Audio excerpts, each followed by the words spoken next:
Sehari menjadi kali ini kita akan melihat dan mengikuti proses pembuatan lanting singkong di Cilacap, Jawa Tengah. Koresponden CNN Indonesia Roby Sofwan Amin bersama fotojurnalis Daniel Yuwantoro akan mengikuti proses pembuatan lanting singkong dari proses awal mengolah bahan baku singkong sampai menjadi olahan lanting. Penasaran seperti apa? Berikut liputannya.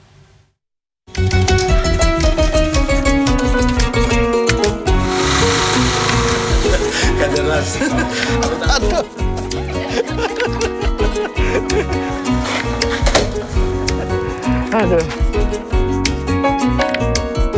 Untuk melihat dari dekat dan mengikuti proses pembuatan lanting singkong, saya mendatangi rumah produksi yang banyak terdapat di Desa Adiraja, Kecamatan Adipala, Kabupaten Cilacap. Di tempat ini, hampir satu kampung sehari-hari menjalankan aktivitas pembuatan lanting singkong.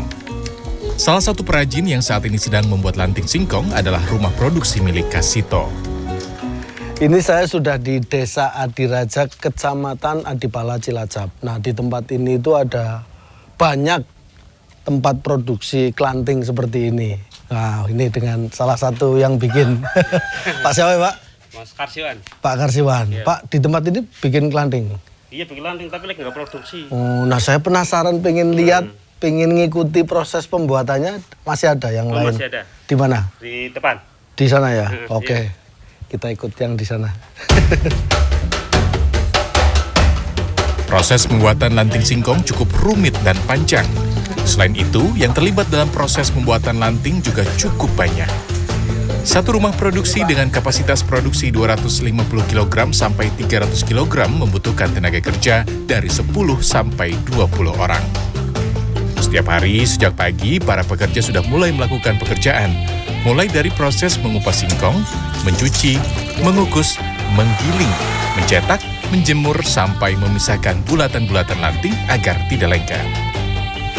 Bagian akhir adalah proses menggoreng dan mengemas. Langsung saja, saya mengikuti proses tahap awal, yaitu proses mengupas. Singkongnya jenisnya apa namanya, Mbak? Singkong. Oh, pokoknya dikirim gitu ya? Dikirim dari sana. Kadang-kadang nanti mau di sampah, tapi ya. Oh. Sampah.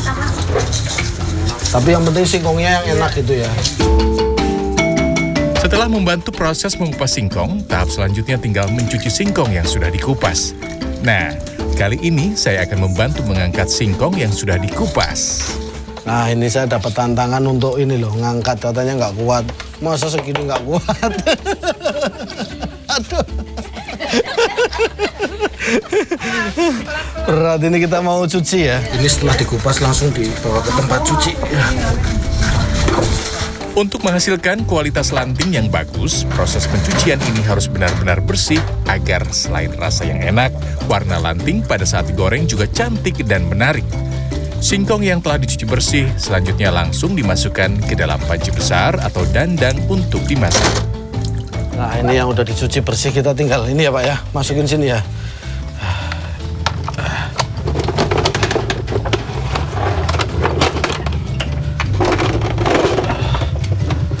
Wah, kepenuhan nggak Pak?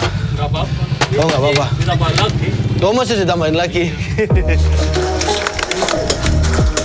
Agar singkong benar-benar matang dan empuk, waktu yang diperlukan untuk mengukus singkong paling cepat 2 jam. Selanjutnya diangkat dan ditiriskan. Kemudian bagian dalamnya yang keras dibersihkan. Setelah dipastikan sudah bersih dari serabut atau akar yang ada di dalam singkong, tahap selanjutnya tinggal mencampur dengan bumbu-bumbu. Ini ada bawang putih, terus garam, ketumbar, terus apa lagi? Kencur. Ini udah dicampur jadi satu ya. Selanjutnya tinggal proses penggilingan. Proses penggilingan saat ini sudah dilakukan menggunakan mesin. Kalau nggak didorong, nggak mau ya. Kalau nggak didorong pakai ini nggak mau. Terlalu dalam. Sebelum dimasukkan ke mesin, singkong yang sudah dihaluskan harus benar-benar dingin. Jika masih panas, saat dicetak tidak bisa menghasilkan bentuk yang bagus. Jadi setelah digiling seperti ini masih panas. Iya. Itu harus dikeringkan dengan cara dipedil-pedil seperti ini ya. Sama dikipasin. Dikipasin. Itu biar dingin, karena kalau posisinya masih panas, pada saat masuk mesin cetak sana, nggak jadi bulat. Kualitas singkong juga akan menentukan.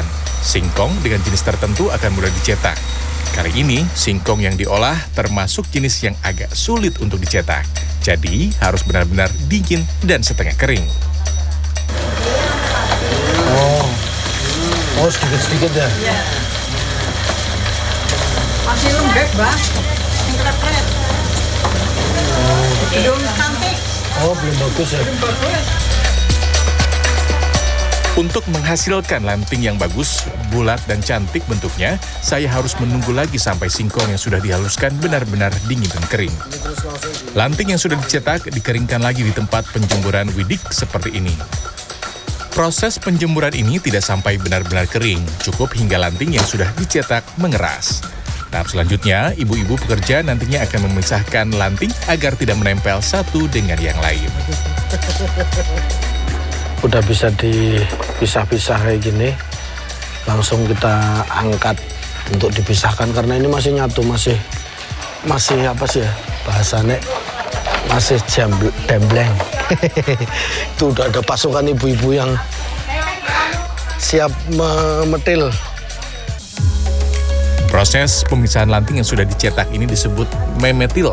Tujuannya agar lanting tidak menempel satu sama lain saat digoreng. Ini udah dipetil-petil, tinggal dijemur lagi. Ya. Yang bawah. Ini udah pisah-pisah. Tinggal nunggu kering terus digoreng. Ada perbedaan proses pengeringan untuk lanting original dengan lanting yang diberi pewarna merah seperti ini. Lanting original dijemur di bawah terik matahari, sementara lanting yang diberi pewarna merah dikeringkan dengan cara diangin-angin seperti ini agar warnanya tidak pudar. Ini yang sudah kita jemur tadi ya, udah kita bedil-bedil. Ini masukin langsung apa disebar? Iya, Semua jadi satu? Semuanya.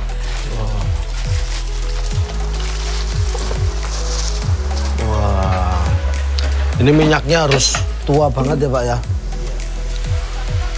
Minyaknya harus panas. Kalau nggak panas banget kurang. Jadinya kemelingingan. Oh, kemelingingan itu Pak. Matangnya itu kurang sempurna. Oh gitu.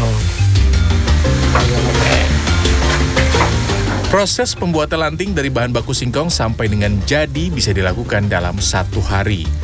Usaha pembuatan lanting di Desa Adiraja sudah ada sejak turun-temurun sehingga ekosistemnya dari mulai rumah produksi sampai dengan tenaga kerja sudah terbentuk dan sudah terlatih. Pada sini tuh rata-rata bisa. Satu desa tuh bisa semua. Bayangkan di sini kan ada 30 sampai 50 pengrajin lah. Iya. Satu pengrajin tuh membutuhkan 10 sampai 20 Orang. ibu-ibu, iya. Jadi sekampung terus. Jadi kan nampung semua. Ada beberapa hal yang harus diperhatikan dalam proses pembuatan lanting. Pertama, proses menggoreng lanting baiknya menggunakan kayu bakar seperti ini. Selanjutnya, minyak yang digunakan untuk menggoreng harus minyak yang berkualitas. Berarti sekali masuk itu harus tambah minyak satu ini ya. Kalau nggak ditambah minyak pripun Pak? Ya kurang ini. Oh, terlalu Nanti overload, kebanyakan lantingnya. Waktu yang diperlukan untuk menggoreng lanting tergolong cukup singkat, kurang lebih 5 menit sudah matang. Lanting yang sudah matang selanjutnya ditiriskan untuk mengurangi kandungan minyak sehingga nantinya lanting lebih kering. Setelah dingin, lanting dikemas dalam plastik kemasan. Lanting singkong yang diproduksi warga Desa Adiraja ini dipasarkan ke sejumlah pusat penjualan oleh-oleh di Purwokerto, Cilacap sampai Kebumen. Di desa ini semua berbagi peran. Ada yang bagian produksi, ada yang pekerja, dan ada juga yang bagian pemasaran. Aduh. Oh, menatanya gitu ya. Jadi setelah jadi, lanting ini sudah ada. Jadi sekampung itu ada yang produksi, ada yang jualan gitu ya Pak ya? pemasaran saya. Bawa bagian pemasaran, muter nyari toko-toko yang butuh terus ngirim gitu. Ke Cilacap. Oh, sekali kirim berapa bal? Ya kadang-kadang sampai 20, kadang 15. Muat, ini muat. Iya. 20 kan 1 kintal. Oh, iya. Saat ini harga lanting di pasaran Rp40.000 per kilogram. Sementara jika sudah dikemas di tingkat pengecer, harga lanting per 250 gram mencapai Rp20.000. Ini dari kampung Klanting. Kalau sudah matang seperti ini diangkut oleh para pedagang ya atau pemasar dengan menggunakan sepeda motor ke berbagai kota di sekitar Cilacap, Banyumas, Kebumen seperti ini. Roby Sofwan Amin, Daniel Yuwantoro, Cilacap, Jawa Tengah.